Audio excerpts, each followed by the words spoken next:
Hi, so I was lying with insomnia and had an idea for an experiment because during my life laundry I realised I had three camera phones because I got the new one and the old one I had before that and then the really old one. So this was my basic idea, set up three camera phones on a plastic box, and I wanted a trig point but right next to a road so I could get all my gear there with the option to use my Canon camera to catch the beautiful highlights. Sadly, it was all rather dull, but it was an interesting experiment and lessons were learned. This is the Pixel Pro, that's Balgedie in the foreground and the Ocho Hills over to the west in the distance. And there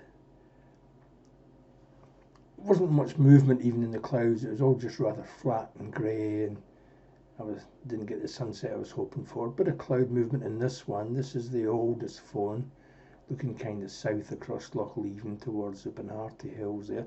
Lesson learned, don't park your camera behind a weed that blows around in the wind if you're doing time lapse. But it's all part of a learning curve, and it was just an experiment. And the other thing is park your car out of sight, Ian. Well, I actually did try. I put it behind that green electric thing, but obviously not far enough for where I'd positioned the phone. But I did realise and stopped getting myself in shot as I pottered around, taking a few stills to pass the time. Bit of cloud movement in this one. I had hoped to get the shadows showing on the hill as the sun went down. Not so much, but here are just a few stills, nothing exciting I'm afraid. A wee mushroom, unusual for this time of year of course. I think it's a parasol, and I like seeing the buds opening this time of year. And somebody's planted a nice ring of daffs and narcissuses. Just a couple of quick snaps of these, they're not very brilliant.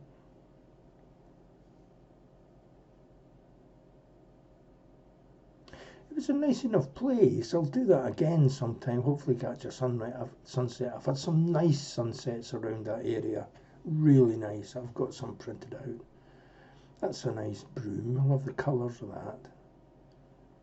Trying to catch different stages of development in the flower buds there. An interesting looking bit of layered sandstone in the dry stone dike there.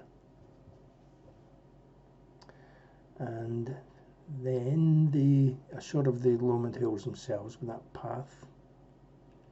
And I found a geocache, which some of you will know what that is. It's a hobby in its own right that people put these caches there and they find them by using the GPS location, and they put trinkets and a logbook in it for when you find it. That's a hobby in its own right if you want to Google geocaching.